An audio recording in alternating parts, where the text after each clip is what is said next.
What is mean profit? Mesne profit, अंतकालीन लाभ। आप सेक्शन 2 सबसेक्शन 12 देखेंगे तो मीन्स प्रॉफिट की आपको डेफिनेशन मिलेगी।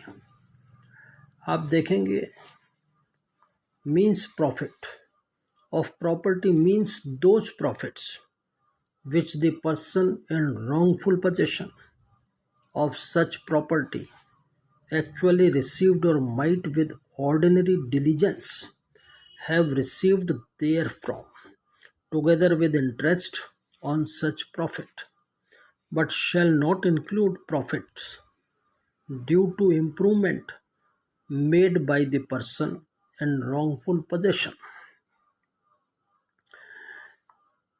इसको समझने के लिए आपको मैं एक बात बताऊं।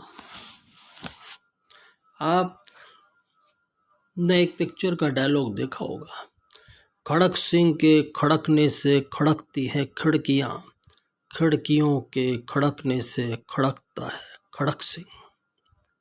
देखिए, इसको आप याद रखें। Suppose you are not my tenant, you are not my lease holder, you are not my licensee. मैंने एक प्रॉपर्टी बनाई, I have constructed a building. उसमें मैं इस उद्देश्य से मैंने बनाई कि इसमें मैं एक इंस्टीट्यूट चालू करूँगा जिसमें IAS, RAS, RJS इनकी क्लासेस लगाऊंगा। ऑलरेडी मेरा दिल्ली में एक इंस्टीट्यूट चल रहा है, जयपुर में भी मैंने एक ब्रांच खोली, एक मैग्निफिसेंट बिल्डिंग बनाई, बड़ा पैसा खर्च किया मैंने। मैं डिफरेंट प्रोफेसर्स को, किसी को बॉम्बे से, किसी को बेंगलोर से, किसी को चेन्नई से, किसी को और जगह से लाने के लिए चला गया और मैंने कहा 1 तारीख से ये इंस्टीट्यूशन अपना चालू कर रहे हैं। मैं उनको पैसा भी दिया, लेकिन जब मैं आया तो मैंने देखा कि मेरी इस प्रॉपर्टी में खड़क सिंह ने एनक्रोचमेंट कर लिया। खड़क सिंह के पोजीशन में चली गई property. Khadak Singh is not my tenant, he is not my leaseholder, he is not my licensee, but he is an encroacher, he is a trespasser, wrongful possession। तो ऐसी स्थिति में मैं अब क्या करूं? मेरे पास रास्ता क्या है? FIR करवा दी। पुलिस ने कहा जी FIR कर देते हम, लेकिन हम पोजीशन आपको वापस नहीं दिला सकते, ये सिविल मैटर है। ट्रेसपासर का, इसका उसका 447 वगैरह इसकी हम जो है चालान वालान पेश कर सकते हैं, but we are not entitled to give you position. ऐसी स्थिति में मैंने क्या किया? मैं अदालत में गया। अदालत में मैंने क्या दावा किया कि डिफेंडेंट को, being a plaintiff, my self plaintiff, defendant को डिस्पोजेस किया जाए इस प्रॉपर्टी से, और जब तक ये डिस्पोजेस नहीं होता तब तक मुझे मीन्स प्रॉफिट भी दिलाया जाए, मैसने प्रॉफिट भी दिलाया जाए, अंतकालीन लाभ भी दिलाए जाए। यदि मैं इसको टेनेंट मान लेता हूँ तो मामला गड़बड़, लीज होल्डर, लाइसेंस होल्डर मान लेता हूँ, लेकिन मैं इसको ट्रेसपासर मानते हुए, एनक्रोचर मानते हुए, रॉन्गफुल पोजेसर मानते हुए एक दावा करता हूँ, और दावा 2 दिन में तय नहीं होता है, दावे में लग सकते हैं साल, 2 साल, 5 साल। तो जब तक ये पोजीशन में रहेगा तो मुझे इसका लाभ तो मिलना चाहिए।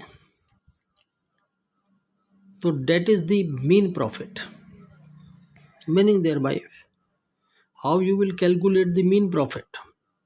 देखिए, मुकदमा चलते चलते खड़क सिंह ने जवाब दे दिया, इश्यूज बन गए, एविडेंस हो गई, अल्टीमेटली जजमेंट के समय अदालत इस नतीजे पर पहुंची कि plaintiff is entitled to get possession from defendant Khadak Singh.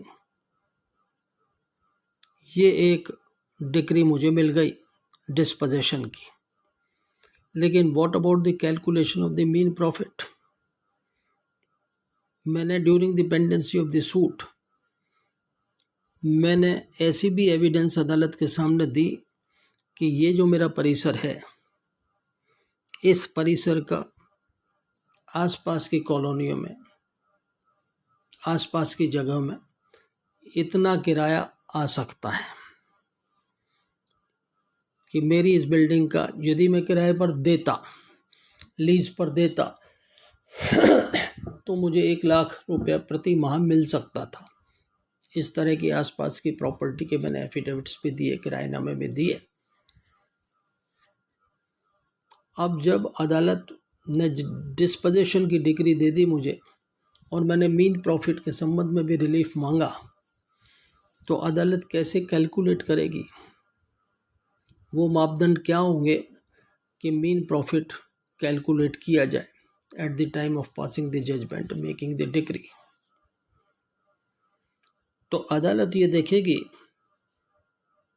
इस रॉन्गफुल पोजेशंस, इसके इंग्रेडिएंट समझ लीजिए कि there must be some immovable property, पहला इंग्रेडिएंट।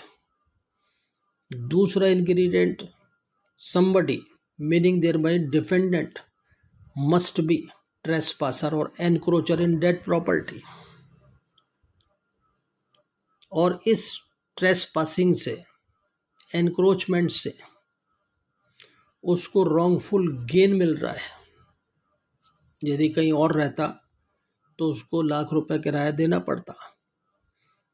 तो being a encroacher, trespasser, he is getting wrongful gain, और मुझे वो रॉन्गफुल लॉस दे रहा है।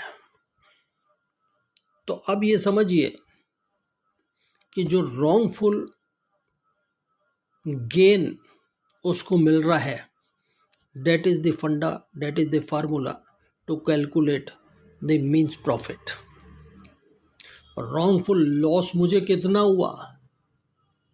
मैं कहता हूं मुझे रॉन्गफुल लॉस क्या हुआ कि मैंने एक बड़ी बिल्डिंग बनवाई, मैंने तमाम प्रोफेसर्स को वेलकम किया, ऑलरेडी मैं उनको 5-5 लाख रुपए दे करके आ गया, और इस एनक्रोचर ने मेरे इस कैरियर को ख़त्म कर दिया, मेरी बदनामी कर दी। स्टूडेंट से मैं 1-1, 1.5, 2-2 लाख रुपए फीस ले चुका था। IAS institution, RS institution, RJS institution और तरह की पढ़ाइयाँ।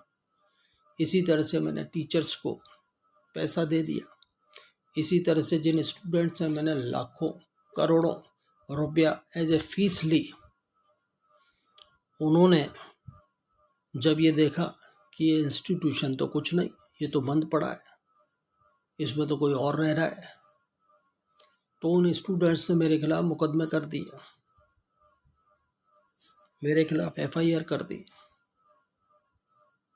और ये कह दिया कि ये इंस्टीट्यूशन जो है, इसका जो डायरेक्टर है, जो चला रहा है, वो फ्रॉड है। और ऐसी स्थिति में मेरी मानहानि हुई, मेरी रेपुटेशन खराब हुई, दिल्ली में मेरा जो इंस्टीट्यूट चल रहा था उस पर भी फ़र्क पड़ा। तो इस तरह से मैं कहता हूँ कि eight the time of the calculation of the mean profit, तो अदालत से मैं कहता हूँ कि मुझे तो इसने बहुत बड़ा रॉन्गफुल लॉस दिया है। कम से कम 50 करोड़ रुपए के नीचे मुझे रख दिया इसने। मेरे कई मुकदमे लग गए, स्टूडेंट्स ने कर दिए मुकदमे मेरे खिलाफ, और जो टीचर्स को मैंने इतना पैसा दिया, 2 करोड़ रुपए देकर आया, 25 टीचर्स मैंने सेलेक्ट किए थे, उनको एडवांस में देकर आया, वो आए, मैंने उनको रहने की व्यवस्था की, मेरी रेपुटेशन है, मेरे खिलाफ मुकदमे कर दिए स्टूडेंट्स ने। तो इस तरह से मैं 50 करोड़ रुपया इससे कहता हूँ कि रॉन्गफुल लॉस मुझे 50 करोड़ रुपए का दिया। तो ऐसी स्थिति में क्या होगा? Eight the time of calculation of the mean profit by the court, तो उसका फार्मूला आप समझ लीजिए कि जब मीन प्रॉफिट अदालत कैलकुलेट करेगी तो अदालत केवल ये देखेगी what about the wrongful gain by defendant. यदि इस तरह का परिसर 1,00,000 रुपये महीने पे मिलता है, 1,10,000 रुपये में, 1,05,000 रुपये में, 95,000 रुपये महीने पर मिलता है, तो उसी हिसाब से कैलकुलेशन होगा। कैलकुलेशन का फार्मूला क्या है? मीन प्रॉफिट के कैलकुलेशन का फार्मूला ये है कि रॉन्गफुल गेन ट्रेसपासर को, डिफेंडेंट को कितना हुआ, ना कि रॉन्गफुल लॉस आपको कितना दिया उसने। आप कहेंगे बड़ी अजीब बात है। एक बात और समझ लीजिए कि जब रॉन्गफुल गेन उसको जितना हुआ 1,00,000 रुपये महीने के हिसाब से और 2 साल बाद डिक्री बनी, तो 12 लाख साल का और 12 लाख दूसरे साल का 24 लाख रुपया। अब इसे इंटरेस्ट कैलकुलेट होगा या नहीं होगा eight the time of calculation of the main profit? तो ये समझ लीजिए कि interest will be calculated, interest उस पर लगेगा। अब यदि मान लीजिए उस प्रॉपर्टी में जिसने रॉन्गफुल पोजीशन किया है उसने कुछ इम्प्रूवमेंट कर लिया, तो eight the time of making calculation the mean profit, उस इम्प्रूवमेंट से उसको क्या लाभ हुआ वो इंक्लूडेड नहीं है। इंटरेस्ट तो इंक्लूडेड है जो मैंने पहले बताया, लेकिन what ever improvement he has done, defendant has done, that is not calculated in the mean profit। तो ऐसी स्थिति में calculation of mean profit depends upon the wrongful gain by the defendant। अब आप कहेंगे फिर 50 करोड़ का as a matter of fact इसने नुकसान दिया है, उसके लिए क्या करूं? मीन प्रॉफिट में तो मुझे दिलाए नहीं गए, उसके लिए आप डैमेजेस क्लेम करें, टॉर्ट में चले जाए, दूसरा मुकदमा करें। लेकिन मीन प्रॉफिट को कैलकुलेट करने का फंडा तो केवल इतना ही है कि उस डिफेंडेंट को रॉन्गफुल पोजीशन से, एनक्रोचमेंट से, ट्रेसपासिंग से कितना रॉन्गफुल गेन हुआ और जितना हुआ उस पर इंटरेस्ट लगेगा। That is the formula to calculate the mean profit।